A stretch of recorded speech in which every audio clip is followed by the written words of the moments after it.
મારું નામ સુજાતા છે. ક્યારેક હું વિચારું છું કે જિંદગી કેટલી વધારે અજીબ થઈ જાય છે. કેટલાક લોકો આપણને પળવારમાં મળી જાય છે અને પછી આખી જિંદગી આપણી યાદોનો હિસ્સો બની જાય છે. મારી વાર્તા પણ કંઈક આવી જ છે. આ વાર્તા પ્રેમની છે, પોતાનાપણાની, દર્દની અને સૌથી વધીને પોતાની જાતને સંભાળીને આગળ વધવાની છે. જ્યારે મારા લગ્નની વાત ચાલી ત્યારે મેં ક્યારેય એવું નહોતું વિચાર્યું કે મારી જિંદગી આટલી બદલાઈ જશે. હું એક સામાન્ય પરિવારની છોકરી, મારા સપના પણ ખૂબ મામૂલી. હું બસ એટલું જ ઈચ્છતી કે જે ઘરમાં પણ મારા લગ્ન થાય ત્યાં મને ઇજ્જત અને પોતાનાપણો મળે. એક દિવસ મમ્મી પપ્પાએ જણાવ્યું કે એક છોકરાવાળો મને જોવા આવવાના છે. એ સમયે મારા દિલના ધબકારા જાણે તેજ થઈ ગયા. દરેક છોકરીની જેમ મારા મનમાં પણ ઘણા બધા સવાલો હતા કે છોકરો કેવો હશે, તેનો સ્વભાવ કેવો હશે, શું તે મને સમજી શકશે કે નહીં. જે દિવસે એ લોકો આવ્યા ત્યારે હું ખૂબ ગભરાયેલી હતી. વારંવાર મારા દુપટ્ટાને સરખો કરી રહી હતી. મારી નજર નીચે ઝૂકેલી હતી ત્યારે જ મેં અનુભવ્યું કે કોઈ મને જોઈ રહ્યું છે. મેં ધીમેથી માથું ઊંચું કર્યું અને પહેલી વાર વિવાનને જોયું. વિવાનને જોઈને હું થોડીવાર માટે શાંત થઈ ગઈ. પણ વાત ફક્ત તેમના ચહેરાની નહોતી. તેમની આંખોમાં એક અજીબ શાંતિ હતી. તે બાકીના લોકોની જેમ મને પડખવાવાળી નજરોથી નહોતા જોઈ રહ્યા. તેમના ચહેરા પર એક મીઠું સ્મિત હતું જેને મારી ગભરામણ થોડી ઓછી કરી દીધી. થોડીવાર પછી ઘરના લોકોએ અમને એકલા વાત કરવાનો પણ મોકો આપ્યો. મારા માટે એ પળ વધુ મુશ્કેલ હતી. હું સમજી નહોતી શકતી કે હું શું કહું, પણ વિવાને પોતે જ હસી ને વાત શરૂ કરી દીધી. આપ ખૂબ ગભરાઈ રહ્યા છો શું? તેમની વાત સાંભળીને મારા ચહેરા પર હળવું સ્મિત આવ્યું. જી થોડુંક. તો તે બોલ્યા કે હા, હું પણ ગભરાઈ રહ્યો છું. તેમની આ વાતથી હું પહેલીવાર ખુલીને હસી પડી. એ એક પળમાં મારી અડધી ગભરામણ તો ખત્મ થઈ જ ગઈ હતી. અમારી વાતચીત બહુ લાંબી તો ન થઈ, પણ જેટલી પણ થઈ એ સમયે મને એટલું તો સમજાઈ ગયું કે વિવાન એક સારા માણસ છે. તેમણે મને મારા શોખ વિશે પૂછ્યું, મારા ભણતર વિશે અને મારા સપનાઓ વિશે. પરંતુ એકવાર પણ એવું ન કહ્યું કે મને રસોઈ બનાવતા આવડે છે કે નહીં, જે ટિપિકલ સવાલો આજકાલ પૂછવામાં આવે છે. અવારનવાર લોકો સૌથી પહેલાં જ સવાલ પૂછે છે, પણ તેમણે એવું ન કર્યું. પછી 2 દિવસ પછી અમારો સંબંધ પાકો થઈ ગયો. જ્યારે મને આ ખબર મળી ત્યારે મારા દિલમાં એક અજીબ ખુશી થઈ. હું પોતે પણ સમજી નહોતી શકતી કે આવું કેમ થઈ રહ્યું છે. કદાચ એટલા માટે કારણ કે પહેલીવાર મને લાગી રહ્યું હતું કે મારી જિંદગી એક સારા માણસ સાથે જોડાવાની છે. આ પછી અમારા લગ્નની તૈયારીઓ શરૂ થઈ ગઈ. ઘરમાં ચારે તરફ ખુશીનો માહોલ હતો. સગા સંબંધીઓની અવરજવર ચાલુ રહેતી. હું પણ બધાની સાથે હસતી ખિલખિલાતી. પણ રાત્રે જ્યારે એકલી હોતી ત્યારે ખબર નહીં કેમ વિવાન વિશે વિચારવા લાગતી. લગ્નના દિવસે જ્યારે હું મંડપમાં પહોંચી અને મારી નજર વિવાન પર ગઈ ત્યારે મારા મનમાં એક અજીબ સુકૂન ઉતરી આવ્યું. એવું લાગ્યું જાણે હું કોઈ અજાણ્યા વ્યક્તિ પાસે નહીં, પરંતુ મારા જ કોઈ બહુ જૂના અને પોતાના ખાસ વ્યક્તિ પાસે જઈ રહી છું. પછી અમારા ફેરા ફર્યા. બધાના આશીર્વાદ વચ્ચે અમારા લગ્ન થયા. વિદાયના સમયે ખૂબ જ રડી. મમ્મી પપ્પાને છોડવું મારા માટે સરળ નહોતું. પણ જ્યારે હું કારમાં બેઠી ત્યારે મેં અનુભવ્યું કે વિવાને કંઈ પણ કહ્યા વગર ધીમેથી પાણીની બોટલ મારી તરફ લંબાવી દીધી. તેમણે કોઈ વધારે ફિલ્મી વાત કે ડાયલોગ ન માર્યો. બસ એટલું જ કહ્યું, તમે જેટલું રડવા માંગો છો એટલું રડી લો, પણ એક વાત યાદ રાખજો, હવે તમને હું ક્યારેય એકલા નહીં રડવા દઉં. એ સમયે મને ખબર નહોતી કે તેમની આ વાત મારા દિલમાં હંમેશા માટે વસી જશે. પછી સાસરે પહોંચ્યા પછી મારું બહુ સારી રીતે વેલકમ થયું. બધા લોકો ખૂબ જ સારા હતા. મને લાગ્યું કે સાચે જ હું ખૂબ નસીબદાર છું. પણ લગ્નના થોડા દિવસો પછી એક સાંજે મેં પહેલીવાર એક એવું નામ સાંભળ્યું જે આગળ જતાં મારી જિંદગીનો બહુ મોટો હિસ્સો બનવાનું હતું. તન્વી. આ નામ મેં પહેલીવાર સાંભળ્યું. ત્યારે મને બિલકુલ અંદાજો નહોતો કે આગળ જતાં આ જ નામ મારી જિંદગીની કેટલી ખુશીઓ અને દુઃખ સાથે જોડાઈ જશે. લગ્નને લગભગ 1 મહિનો થઈ ગયો અને ધીમે ધીમે હું ઘરના માહોલમાં ભળવા લાગી. સવારે બધાની સાથે ચા પીવી, મમ્મી સાથે કિચનમાં હાથ બટાવવો અને સાંજે વિવાન સાથે અગાશી પર બેસીને વાતો કરવી. એ મારા દિવસના રૂટીનનો હિસ્સો બની ગયો. તે દિવસે પણ બધા લોકો ડ્રોઈંગ રૂમમાં જ બેઠા હતા. જૂના આલ્બમ નિકારેલા હતા અને બધા હસતા હસતા જૂની વાતો કરી રહ્યા હતા. ત્યારે જ મમ્મીએ એક ફોટો જોઈને કહ્યું કે અરે, આ તો તન્વીવાળો ફોટો છે. મેં એ ફોટો તરફ જોયું. તેમાં વિવાન, રાજેશ અને એક છોકરી સાથે ઊભા હતા. ત્રણેય કદાચ કોઈ લગ્ન કે ફંક્શનમાં હતા. તો મેં પૂછ્યું કે આ કોણ છે? પછી મમ્મી કંઈક કહે તે પહેલાં જ વિવાને હસીને જવાબ આપ્યો કે આ મારી બહુ સારી દોસ્ત છે. હું આને બાળપણથી જાણું છું. તેમણે બસ એટલું જ કહ્યું. એ સમયે મને પણ કંઈ ખાસ ન લાગ્યું, કારણ કે સ્વાભાવિક છે કે દરેકની જિંદગીમાં દોસ્ત હોય જ છે. પણ મેં એક વાત જરૂર નોટિસ કરી હતી કે મમ્મીના ચહેરા પર એ છોકરીનું નામ લેતા જ એક અલગ જ પોતાનાપણું દેખાયું. પણ થોડા દિવસો બાદ તન્વી પહેલીવાર અમારા ઘરે સામે આવી. હું કિચનમાં જતી જ્યારે બહારથી તેનો અવાજ સંભળાયો. તે પૂરા કોન્ફિડન્સ સાથે ઘરમાં દાખલ થઈ, જાણે તેને અહીંના દરેક ખૂણાની આદત હોય અને તેનું જ ઘર હોય. જ્યારે હું બહાર આવી તો તેણે મને ઉપરથી લઈને નીચે સુધી જોઈ અને હસીને બોલી, તો તમે છો સુજાતા? મેં હસીને માથું હલાવ્યું. જી. અને તમે તન્વી? તે બોલી કે હા. તેનું સ્મિત જોઈને મને કંઈક અજીબ લાગ્યું. ખબર નહીં કેમ તેમના મને હળવી બનાવટ અનુભવાઈ. કદાચ હું વધારે જ વિચારી રહી હતી, એટલા માટે મેં એ વાત પર એટલું ધ્યાન ન આપ્યું. થોડી વાર પછી બધા વાતો કરવા લાગ્યા, પરંતુ તન્વી મોટે ભાગે વિવાન સાથે જ વાતો કરી રહી હતી. જૂના કેટલાક કિસ્સા સંભળાવી રહી હતી અને વારંવાર એ જ કહી રહી હતી, યાદ છે વિવાન, જ્યારે આપણે સ્કૂલમાં હતા અને ત્યાં આ કર્યું, આપણે ત્યાં ગયા હતા. પણ હું ચૂપચાપ બધું સાંભળી રહી હતી. વિવાન પણ તેની વાતોનો જવાબ આપી રહ્યા હતા, પણ મને સાફ દેખાઈ રહ્યું હતું કે તેમના માટે આ ફક્ત જૂની યાદો હતી, જ્યારે તન્વી દરેક યાદને કંઈક વધારે જ ઇમ્પોર્ટન્સ આપી રહી હતી. એ દિવસ પછી તન્વીની અવરજવર થોડી વધી ગઈ. ક્યારેક કોઈ બહાનાથી તો ક્યારેક કોઈ કામના સિલસિલામાં. પણ મેં ક્યારેય આ વાતનું ખોટું ન લગાડ્યું, કારણ કે વિવાને મને ક્યારેય એવું કોઈ કારણ જ નહોતું આપ્યું જેનાથી મને અનકમ્ફર્ટેબલ ફીલ થાય. તે દરેક નાની મોટી વાત મારી સાથે શેર કરતા. ઘરે આવતા જ સૌથી પહેલાં મને શોધતા, મારી પસંદ નાપસંદનું ધ્યાન રાખતા અને ધીમે ધીમે હું તેમની સાથે એટલી બધી જોડાઈ ગઈ કે મને લાગતું કે મારી આખી દુનિયા તેમની સાથે જ સીમિત થઈ ગઈ છે.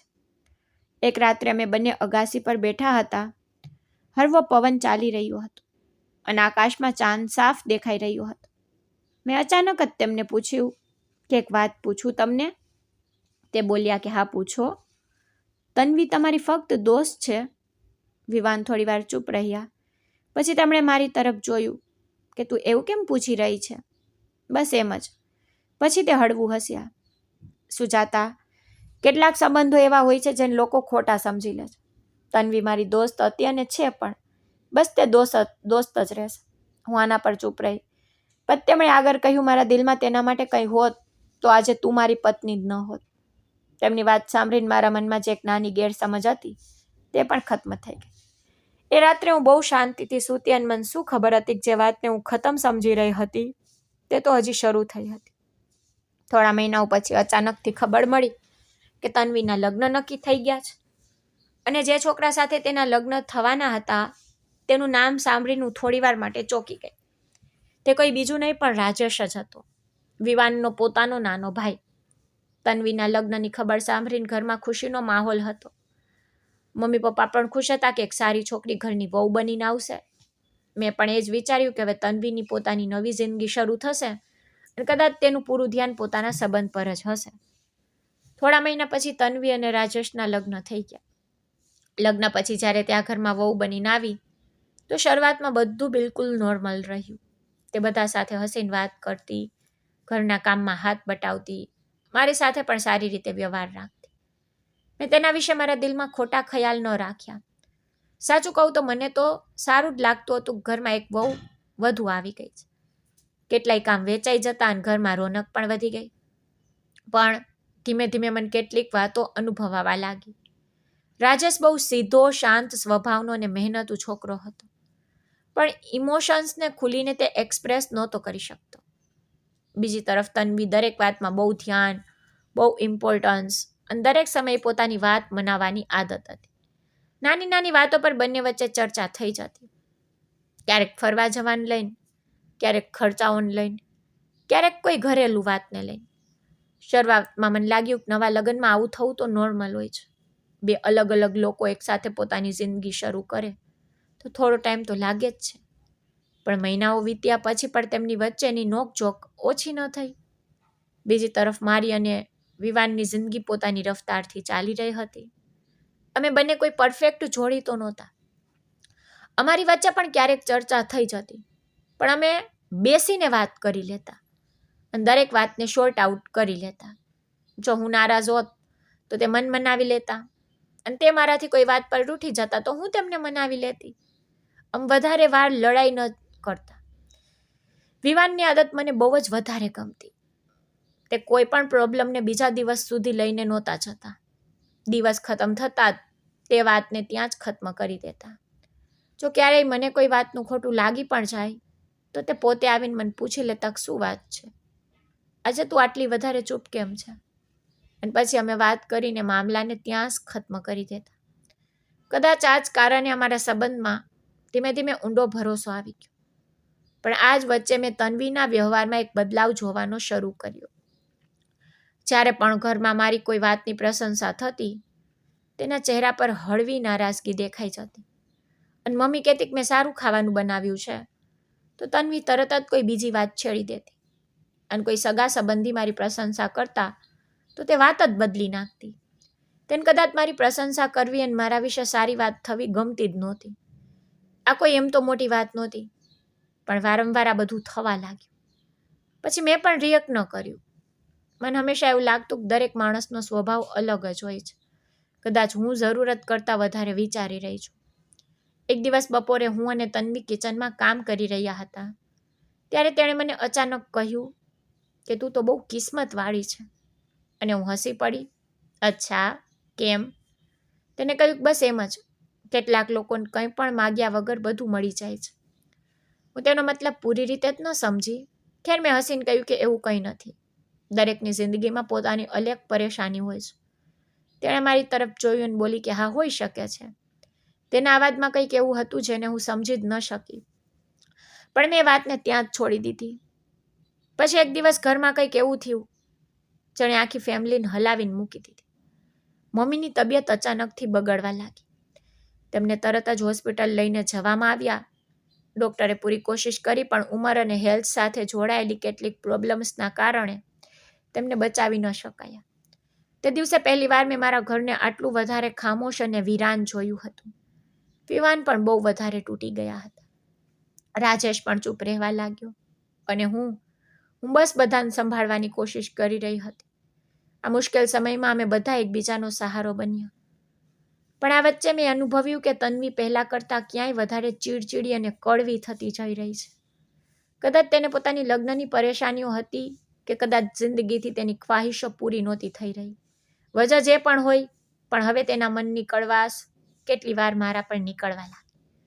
હું તોય ચૂપ રહેતી, કારણ કે મને લાગતું કે દરેક માણસ પોતાની મુશ્કેલીઓમાંથી પસાર થઈ રહ્યો હોય છે અને ક્યારેક જવાબ આપવાથી સંબંધ સુધરતો નથી, બલકે વધારે બગડી જાય છે. મને ત્યારે નહોતી ખબર કે જિંદગી મારા માટે હજી એક બહુ મોટી પરીક્ષા લઈને આવવાની છે. મમ્મીના ગયા પછી ઘરનો માહોલ પૂરી રીતે બદલાઈ ગયો. પહેલાં ઘરમાં તેમનો અવાજ ગૂંજતો રહેતો. ક્યારેક કોઈને ખાવા માટે બોલાવી રહી હોય, ક્યારેક કોઈની ફિક્ર કરી રહી હોય, અને હવે એ જ ઘર અજીબસી ખામોશીમાં ડૂબી ગયું. હું અવારનવાર તેમની અલમારી પાસે ઊભી રહી જતી અને એમ જ તેમની વસ્તુઓને જોતી. એવું લાગતું કે જાણે હમણાં દરવાજામાંથી તે અંદર આવી જશે અને હંમેશાની જેમ પૂછશે કે સુજાતા બેટા, ખાવાનું બનાવી લીધું છે? પણ એવું ક્યારેય ન થયું. મમ્મીની તબિયત થોડા મહિનાઓથી ઠીક નહોતી ચાલી રહી, એટલા માટે ડૉક્ટરે તેમના મોતની આ જ વજહ સમજી હતી. પરિવારના બાકીના લોકોએ પણ આ જ માન્યું. મેં પણ શરૂઆતમાં વધારે ન વિચાર્યું, પણ ધીમે ધીમે કેટલીક વાતો મારા મનમાં સવાલો પેદા કરવા લાગી. એક દિવસ હું મમ્મીની અલમારી સાફ કરી રહી હતી, ત્યારે જ મને તેમની દવાઓનો જૂનો ડબ્બો મળ્યો. હું બસ તેને સરખો કરવા લાગી, ત્યારે જ મારી નજર કેટલીક દવાઓની ટ્રેપ્સ પર ગઈ. મને યાદ આવ્યું કે મમ્મી આ દવા રોજ ટાઈમ પર લેતી અને ક્યારેય ભૂલતી જ નહોતી. પણ ડબ્બામાં કેટલીક દવાઓ એવી પણ હતી જે ડૉક્ટરે બંધ કરાવી દીધી હતી, તો પણ તે ત્યાં હાજર હતી. અને સાંજે મને એક બીજી વાત યાદ આવી. મમ્મીની તબિયત બગાડવાના લગભગ 2 અઠવાડિયા પહેલાં મેં એકવાર તન્વીને મમ્મીના રૂમમાંથી નીકળતા જોઈ હતી. એ ટાઈમે મને કંઈક અજીબ ન લાગ્યું, કારણ કે ઘરની વહુ હોવાને કારણે તેનું ત્યાં આવવું જવું તો નોર્મલ જ હતું. પણ હવે જ્યારે હું પાછળ વળીને બધું વિચારી રહી હતી, તો કેટલી નાની નાની વાતો મને યાદ આવી. મમ્મી અને તન્વી વચ્ચે થોડા મહિનાઓ પહેલાં કેટલી વાર ચર્ચા પણ થઈ હતી. વજહ તો કોઈ બહુ મોટી નહોતી, પણ મમ્મી અવારનવાર તેને સમજાવવાની કોશિશ કરતી કે ઘરના સંબંધો ફક્ત હકથી નહીં, જવાબદારીથી પણ ચાલે છે. તન્વીને તો આ વાત જ પસંદ નહોતી આવતી કે કોઈ તેને સમજાવે. એકવાર તો મેં પોતે તેને કહેતા સાંભળી કે દર વખતે ભૂલ મારી જ કેમ હોય છે? અને મમ્મીએ તેને શાંત અવાજમાં કહ્યું, ભૂલ જેની પણ હશે તેને સમજાવવામાં જ આવશે. તે દિવસે તન્વી કાફી વધારે નારાજ થઈને રૂમની બહાર ચાલી ગઈ. આ બધી વાતોને જોડવા પણ મારા મનમાં એક અજીબ શંકા પેદા થઈ. પણ બીજી જ પડે મેં મારી જાતને રોકી પણ દીધી. ફક્ત કેટલીક અધૂરી વાતોને લઈને હું કોઈના પર આટલો મોટો ઇલ્ઝામ કેવી રીતે લગાવી શકું? મારી પાસે કોઈ પુરાવો નહોતો, કંઈ પણ એવું નહોતું જેનાથી હું એ કહી શકું કે મમ્મીના મોતમાં કોઈનો હાથ હોય. તો પણ દિલના કોઈ ખૂણામાં એક બેચેની બેસી ગઈ. એ રાત્રે હું બહુ મોડે સુધી સૂઈ ન શકી. વારંવાર વિચારી રહી હતી કે શું બે વજહ વાતોને જોડી રહી છું, કે પછી સાચે જ કંઈ એવું હતું જે અમારા બધાની નજરોથી છૂટી ગયું.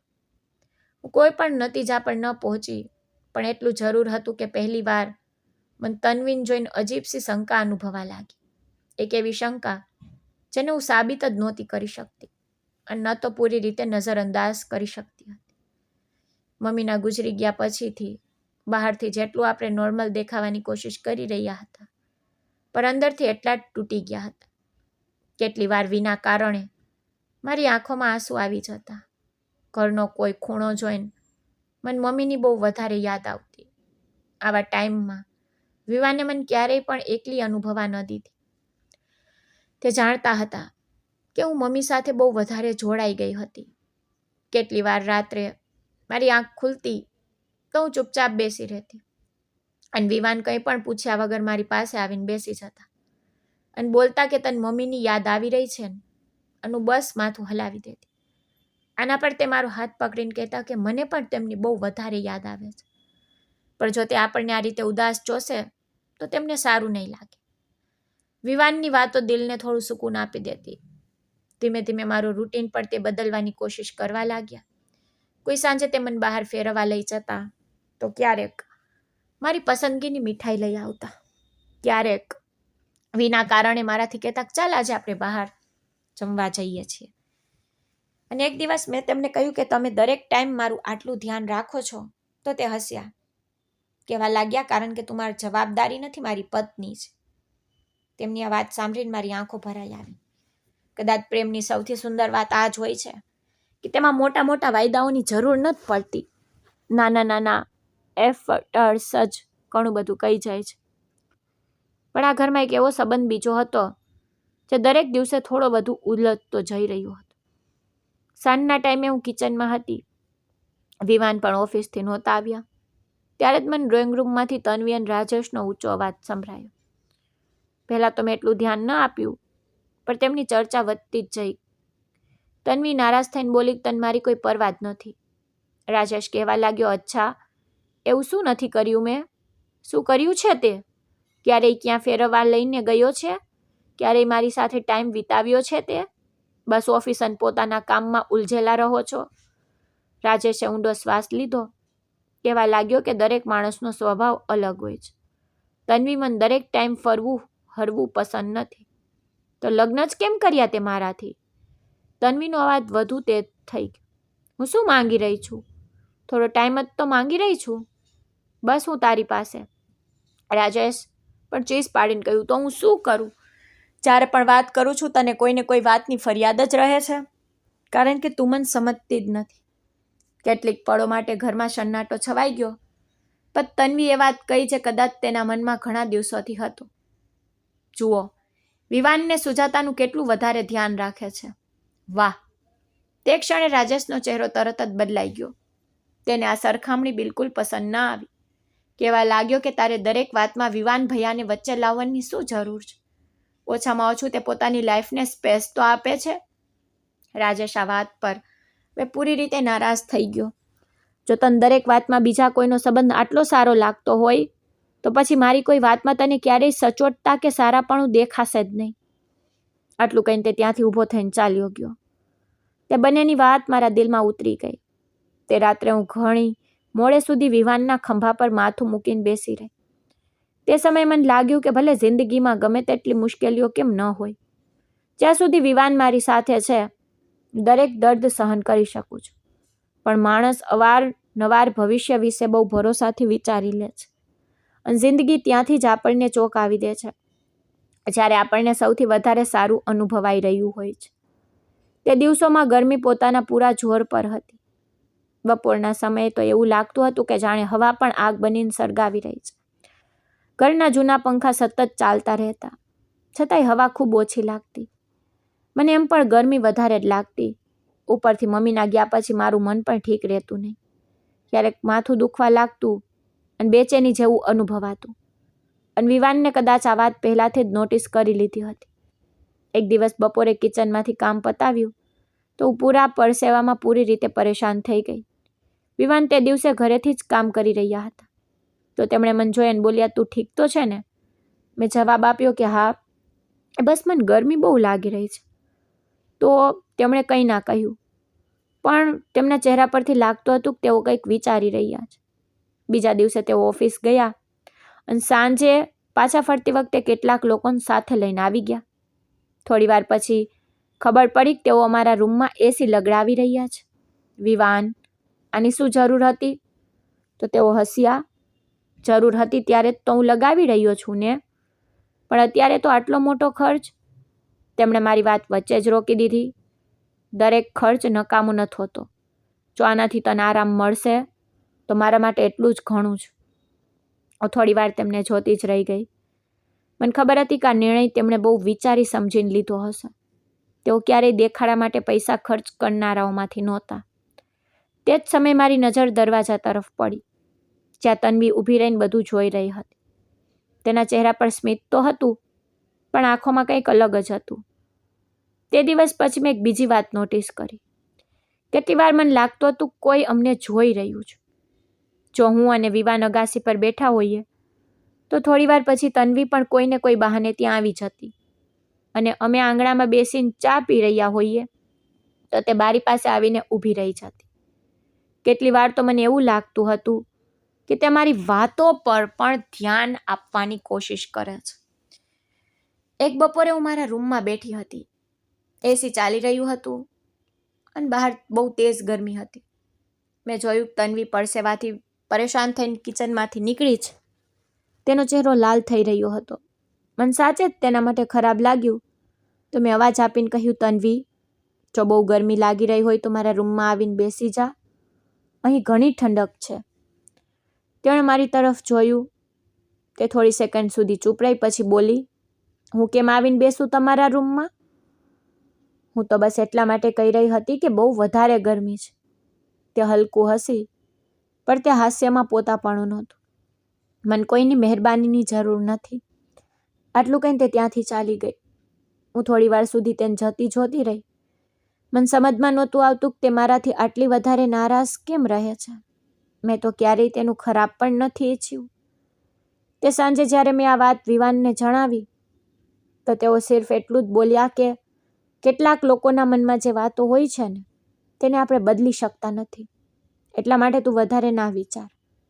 પછી મેં પણ આ વાત અહીં જ છોડી દીધી. થોડા દિવસ પછી વિવાનના જૂના મિત્રનો બર્થડે હતો.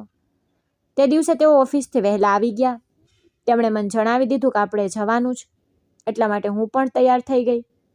ઘણા દિવસો પછી હું ઘરની બહાર નીકળી હતી. ત્યાં બધા લોકો બહુ સારા હતા. વિવાનના મિત્રોએ પણ મારી બહુ ઇજ્જત કરી, મારી સાથે બહુ સારી રીતે વાતચીત કરી. ઘણા સમય પછી હું ખુલીને હસી હતી. પછી પાછા ફરતી વખતે પણ રસ્તો આખો અમે વાતો કરતા રહ્યા. પણ જ્યારે અમે ઘરે પહોંચ્યા ત્યારે મેં જોયું કે તન્વીનો મૂડ પહેલાં કરતાં પણ વધારે ખરાબ હતો. તે બંને ચૂપચાપ બેઠા હતા. રાજેશ પણ બીજી તરફ બેઠો હતો અને બંનેની વચ્ચે ફરીથી એ જ શાંતિ છવાયેલી હતી, જે વારંવાર તેમના ઝઘડા પછી ઘરમાં ફેલાઈ જતી. તે રાત્રે જ્યારે હું મારા રૂમમાં ઊંઘવા માટે ગઈ તો મારા મનમાં એ જ અજીબ જેવો અહેસાસ આવ્યો, જાણે કોઈ અમારી ખુશીઓને દૂર ઊભા રહીને જોઈ રહ્યું હોય. અને દરેક વીતતા દિવસ સાથે તે ખુશીઓમાં વધુ ને વધુ બળી રહ્યું હોય. દિવસો વીતતા જઈ રહ્યા હતા. મારી અને વિવાનની જિંદગી પોતાની રફતારથી ચાલી રહી હતી. અમે બંને કોઈ બહુ અમીર તો નહોતા, ના જ અમારી જિંદગી કોઈ ફિલ્મ જેવી હતી, પણ અમારી વચ્ચે પોતાપણું હતું. સૌથી મોટી વાત, અમે બંને એકબીજાની નાની નાની જરૂરિયાતોનું પણ ધ્યાન રાખતા હતા. કદાચ આ જ વાત તન્વીને સૌથી વધારે ખૂંચતી. મેં કેટલી વાર તેને અમને ધ્યાનથી જોતા પકડી. જો વિવાન ઓફિસથી આવતા જ મને પૂછતા કે આજનો દિવસ કેવો રહ્યો, તો તન્વીનો ચહેરો ઉતરી જતો.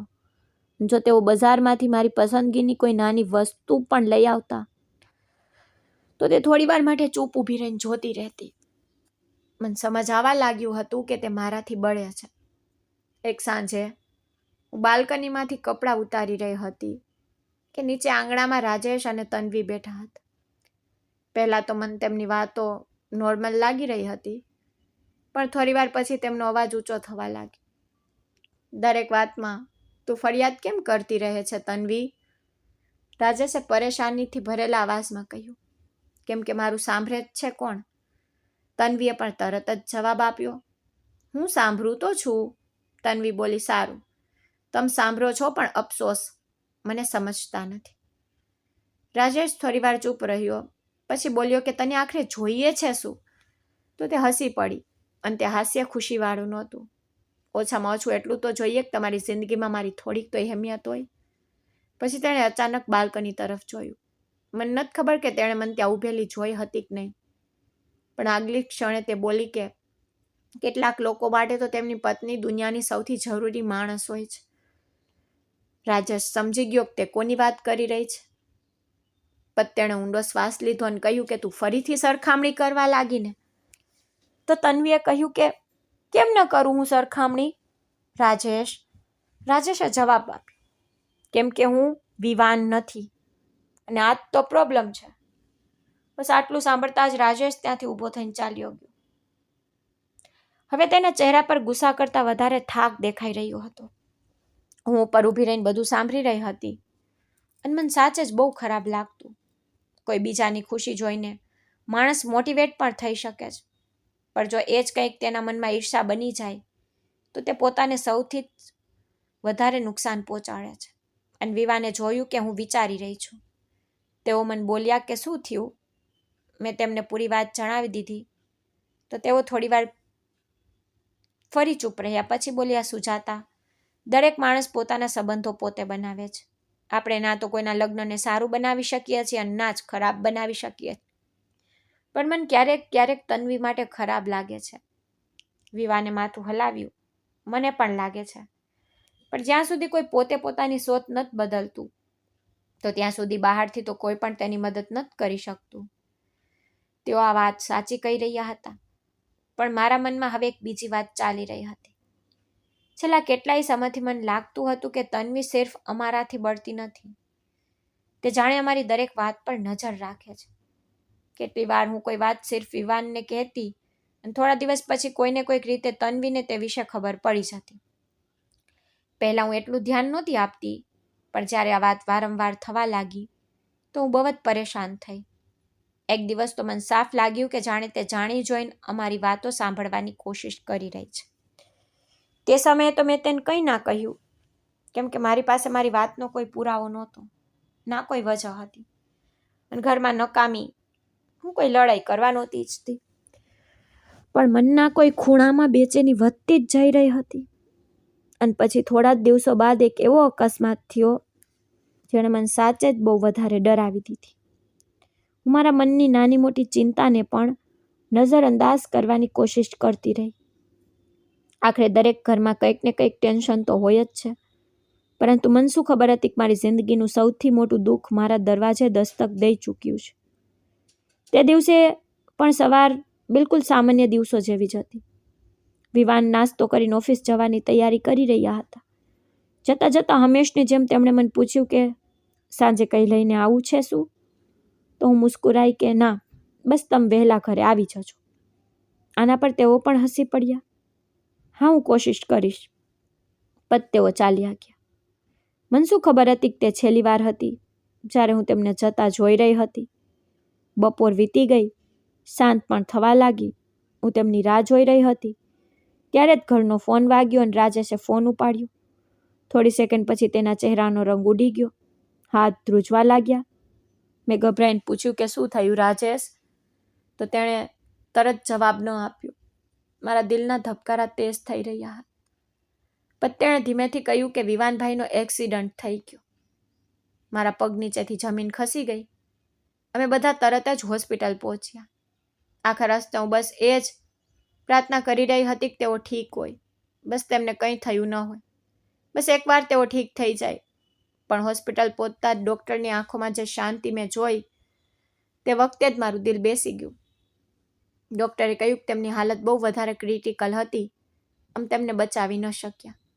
તેના પછી શું થયું મને ઠીકથી યાદ પણ નથી.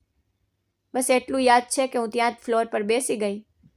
મારા કાનમાં અવાજો તો આવી રહ્યો હતો, લોકો મને સંભાળી રહ્યા હતા, કોઈ પાણી આપી રહ્યું હતું, પણ જાણે મારી દુનિયાના બધા અવાજ તે ક્ષણે બહુ દૂર ચાલ્યા ગયા. જે માણસ સાથે મેં મારું પૂરું ફ્યુચર જોયું તે ક્ષણમાં મારી પાસેથી છીનવાઈ ગયું. તેમના અંતિમ સંસ્કારથી ઘરે લોટ્યા પછી કેટલાય દિવસો સુધી મને કંઈ સમજમાં જ ન આવ્યું. વિવાનની દરેક એક વસ્તુ મને રડાવી દેતી. તેમની ઘડિયાળ, તેમના પુસ્તકો, તેમનું શર્ટ, તેમના તકિયાની હલકીસી ખુશ્બુ, બધું જ મને તોડી નાખતું. રાત્રે ઊંઘ જ ન આવતી. કેટલી વાર તો એવું લાગતું કે જાણે હમણાં જ દરવાજો ખુલશે અને તેઓ અંદર આવી જશે. પણ દરેક વાર સચ્ચાઈ સામે ઊભેલી મળતી. તેઓ હવે ક્યારેય પાછા જ નહોતા આવવાના. થોડા દિવસો પછી મારા મમ્મી પપ્પા મને લેવા માટે આવ્યા અને મારી હાલત જોઈને પોતે પણ રડવા લાગ્યા. મમ્મી અમારો હાથ પકડીને કહ્યું કે બેટા ચાલ અમારી સાથે ઘરે. તો હું પણ ચૂપ રહી. પપ્પાએ પણ મને સમજાવી કે થોડા દિવસ અમારી પાસે રહે, અહીં દરેક વસ્તુ તને દુઃખ આપી રહી છે.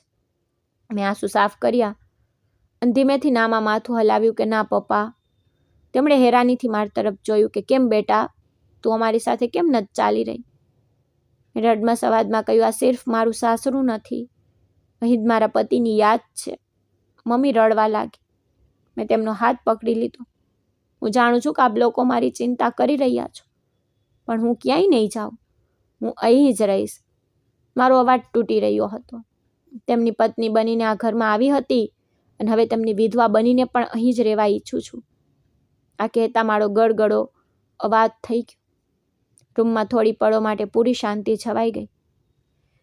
મારા મમ્મી પપ્પા જાણતા હતા કે તે સમયે મારું દર્દ કોઈ પણ વાતથી બહુ મોટું હતું. તેમણે મને મજબૂર ન કરી. પછી હું તે જ ઘરમાં રહેવા લાગી. તે ઘરમાં જ્યાં દરેક ખૂણો મને વિવાનની યાદ અપાવતો. પણ હવે મને બિલકુલ અંદાજો નહોતો કે વિવાનના ગયા પછી તે જ ઘર મારા માટે પહેલાં જેવું નથી રહેવાનું. અને કેટલાક લોકો જે પહેલાં સિર્ફ બળતા હતા હવે મારી મજબૂરીને પોતાનો હક સમજવા લાગશે. વિવાન મને છોડીને ચાલ્યા ગયા પછી મારી જિંદગીની રફતાર જાણે રોકાઈ સી ગઈ. દિવસો નીકળતા રહેતા, રાત પણ પસાર થઈ જતી, પણ મારા અંદર બધું જાણે ત્યાં જ થંભી ગયું હતું જ્યાં મેં તેમને છેલ્લી વાર જતા જોયા. શરૂઆતના કેટલાક દિવસો સુધી ઘરના બધા લોકો મારી સાથે હમદર્દી રાખતા.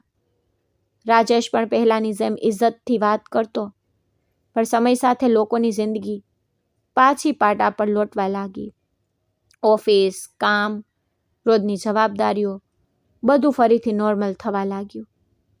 ફક્ત મારી જ દુનિયા હતી જે પહેલાં જેવી નહોતી થઈ શકતી. હું અત્યારે પણ સવાર ઉઠીને થોડીવાર માટે ભૂલી જતી કે વિવાહના દુનિયામાં નથી રહ્યા. પછી અચાનક સત્ય યાદ આવી જતું અને દિલ ફરીથી ભારે થઈ જતું.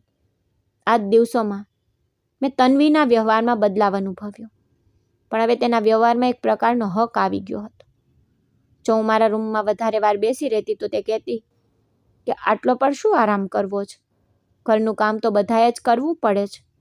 જો હું કોઈ દિવસ જમવાનું મન ન હોવાને કારણે ઓછું ખાતી તો કહેતી કે દુનિયા કોઈના માટે નથી રોકાતી. તેની વાતો સાંભળીને કેટલી વાર મારું દિલ દુભાતું, પણ હું તેનો જવાબ નહોતી આપતી. હું જાણતી હતી કે બહેસ કરવાથી મારું દર્દ ઓછું તો નહીં થઈ શકે. એક દિવસ બપોરે વિહાનની કેટલીક જૂની વસ્તુઓ સમેટી રહી હતી. તેમની ફાઇલ, કાગળ, કેટલાક ડોક્યુમેન્ટ્સ અલમારીમાં રાખી રહી હતી. એક ફાઇલ મારા હાથમાંથી લપસીને નીચે પડી. હું તેને ઉઠાવવા માટે નમી તેમાં કેટલાક વીમાના અને ઇન્સ્યોરન્સના કાગળ રાખેલા મળ્યા. પહેલાં તો મેં તેમને એમ જ રાખવાનું વિચાર્યું કે હું જોઈને શું કરીશ, પણ જ્યારે મારી નજર પડી તો મને ખબર પડી કે વિવાને હમણાં હાલમાં જ એક જીવન વીમા પોલિસી લીધી હતી. તેમાં સાફ લખેલું હતું કે આ પોલિસી કોઈ પણ અનએક્સપેક્ટેડ સિચ્યુએશનમાં વિવાનની પત્નીના નામે હશે, એટલે કે હું. પછી મેં પૂરી ફાઇલ ધ્યાનથી વાંચી.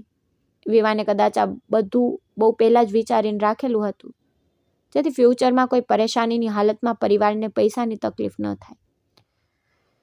તે કાગળને હાથમાં લીધેલા મારી આંખોમાંથી આંસુ વહી નીકળ્યા. મને પૈસાની ખુશી નહોતી થઈ. મને સિર્ફ એ અનુભવાયું કે મર્યા પછી પણ તેઓ મારી ચિંતા કરીને ગયા, જેવું તેઓ હંમેશા કર્યા કરતા. તે દિવસે પહેલી વાર મેં બહુ વાર સુધી બેસીને પોતાના ફ્યુચર વિશે વિચાર્યું. હું ક્યાં સુધી આ ઘરમાં આમ જ રહીશ? મમ્મી પણ નહોતી, વિવાન પણ નહીં. રાજેશ પોતાની જિંદગીમાં બિઝી હતા અને તન્વી સાથે મારો સંબંધ દિન પ્રતિદિન ખરાબ થતો જઈ રહ્યો હતો. હું કોઈના પર બોજ બનીને રહેવા નહોતી ઈચ્છતી. થોડા દિવસો સુધી મેં આ વિશે કોઈને કંઈ ના કહ્યું, પણ આ વાર મેં મારા પિયરમાં ફોન કર્યો. મમ્મી પપ્પા આવ્યા. મેં તેમને વીમા વિશે જણાવ્યું અને મારી વાત પણ. પહેલાં તો તેઓ ચોંકી ગયા, પણ જ્યારે મેં તેમને સમજાવ્યું કે એકલી રહીને પણ મારી જિંદગી સંભાળી શકું છું, તો તેમણે મારો સાથ આપ્યો. શહેરમાં એક નાનું ભાડાનું ઘર લીધું. જ્યારે હું મારો સામાન સમેટી રહી હતી, ત્યારે દરેક વસ્તુ સાથે કોઈને કોઈ યાદ જોડાયેલી હતી. સૌથી વધારે મુશ્કેલ હતું વિવાનનો ફોટો ઉઠાવવો, તેને છાતીએ લગાવીને. હું બહુ વાર સુધી રડતી રહી. પછી આંસુ સાફ કરીને ફોટાને ધ્યાનથી જોતા બેગમાં રાખી લીધો. હું તે ઘરમાંથી જઈ રહી હતી, પણ વિવાનની યાદોમાંથી નહીં. નવા ઘરમાં શરૂઆત આસાન નહોતી. પહેલાં બહુ એકલતા લાગતી. ધીમે ધીમે મેં મારી જાતને બિઝી રાખવાનું શરૂ કર્યું. નાનપણથી મને સિલાઈ કરવાનો બહુ વધારે શોખ હતો. મેં પાડોશની સ્ત્રીઓના નાના મોટા કપડાં સીવવાના શરૂ કર્યા. પછી કોઈએ પોતાના બાળકોને ભણાવવા માટે મને કહ્યું, તો તેના પછી મેં બાળકોને ટ્યુશન ભણાવવાનું શરૂ કર્યું. પહેલાં 2 બાળકો આવ્યા. ધીમે ધીમે સાંજે મારા ઘરમાં બાળકોના અવાજો ગૂંજવા લાગ્યા. ક્યારેક કોઈ મેથ્સનો સવાલ પૂછતું, તો કોઈ હિન્દીનો પાઠ. તે બાળકોની માસૂમ વાતો મારા ઘરની શાંતિને થોડી ઓછી કરી દેતી. હું આજે પણ વિવાનને નહોતી ભૂલી. કદાચ હું ક્યારેય પણ નહીં ભૂલી શકું, પણ મેં શીખી લીધું કે કોઈની યાદમાં જીવવું, પોતાની જિંદગીને રોકી દેવી, બંને જ અલગ વાતો હોય છે. વિવાન મને હંમેશા મજબૂત જોવા ઈચ્છતા હતા, અને કદાચ પહેલી વાર હું સાચુકલી મજબૂત બની રહી હતી. હવે મારી પાસે બહુ કંઈ તો નહોતું, ના તો મોટી દોલત, ના મોટું ઘર, પણ મારી પાસે ઇજ્જત હતી, પોતાના પગ પર ઊભા રહેવાની હિંમત. અંતે યાદો જેને કોઈ મારી પાસેથી ક્યારેય પણ છીનવી ન શકે. ક્યારેક સાંજે કામ પત્યા પછી હું બારી પાસે બેસીને આકાશને જોતી. હવા ચાલતી તો લાગતું જાણે કોઈ બહુ દૂરથી કહી રહ્યું હોય કે મેં તને કહ્યું હતું ને કે ક્યારેય એકલા રહેવું નહીં પડે.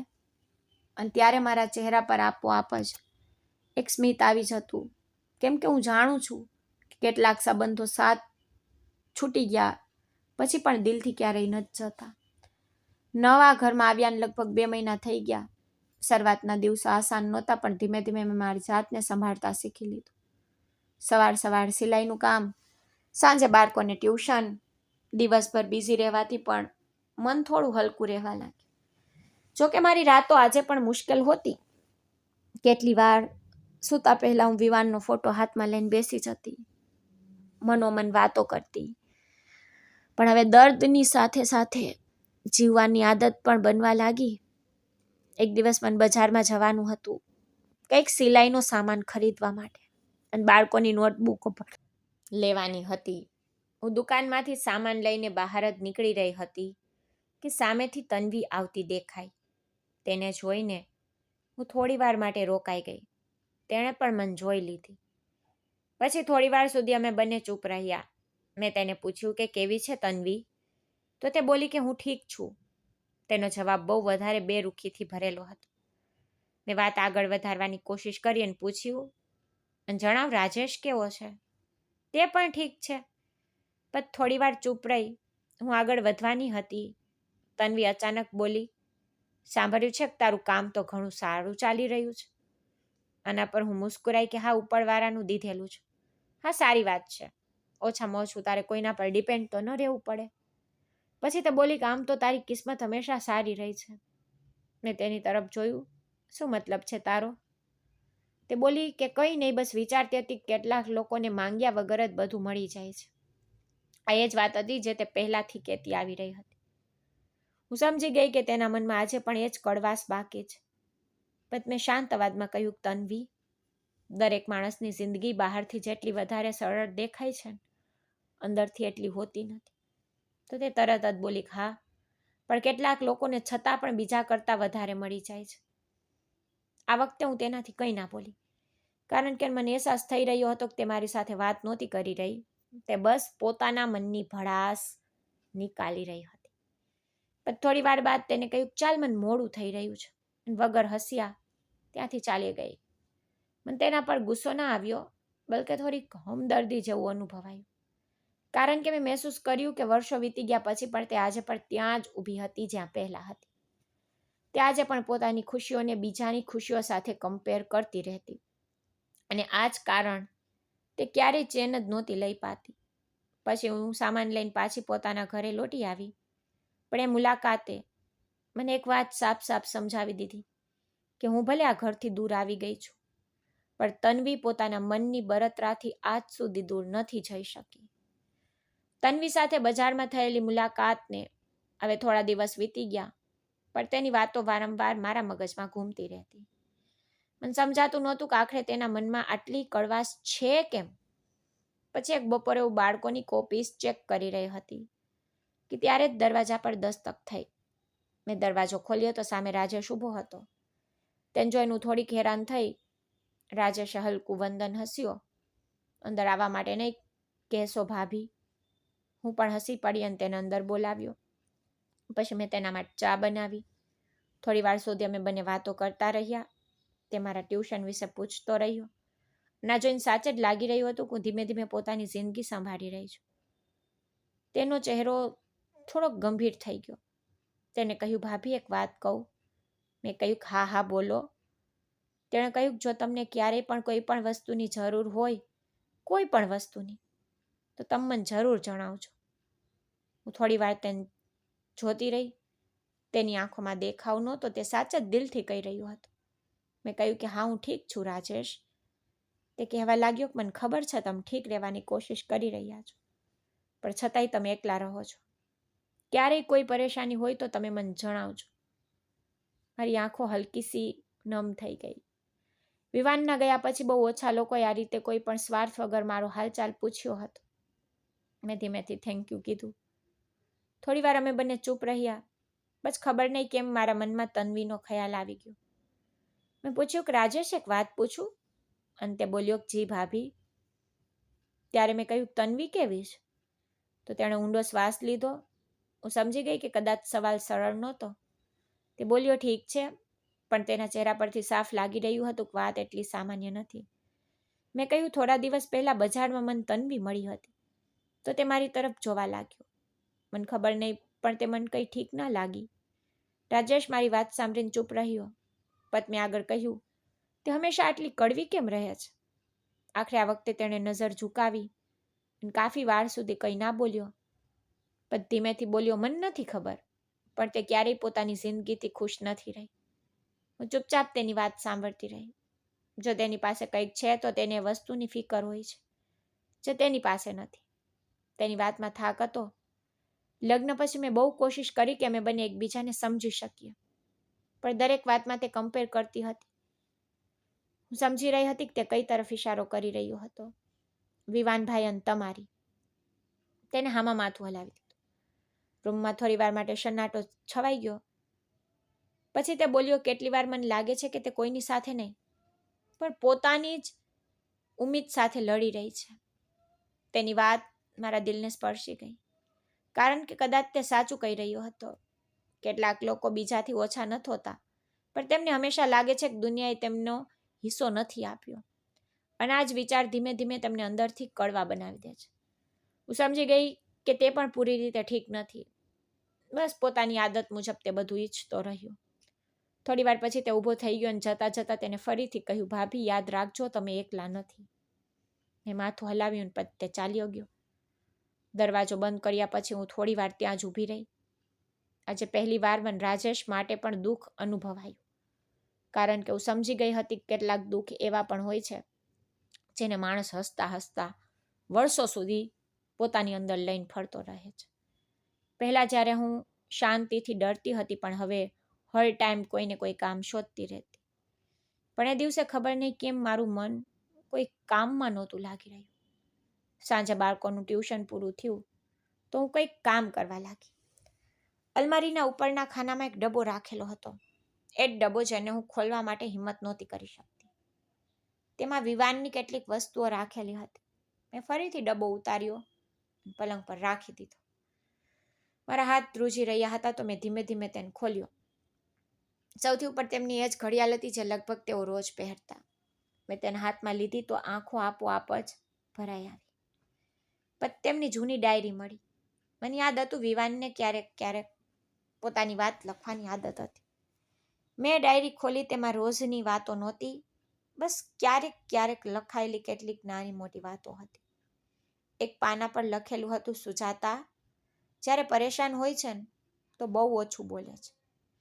તેને લાગે છે કે કોઈ સમજી નહીં શકે, પણ તેની આંખો બધું કહી દે છે. હવે મારી આંખોમાંથી આંસુ વહેવા લાગ્યા. તેઓ સાચે જ મને એટલી વધારે ધ્યાનથી જોતા હતા કે કદાચ મેં ક્યારેય મહેસૂસ પણ નહોતું કર્યું. એ રાત્રે હું બહુ મોડે સુધી એ ડાયરી વાંચતી રહી. ક્યારેક હસતી તો ક્યારેક રડતી.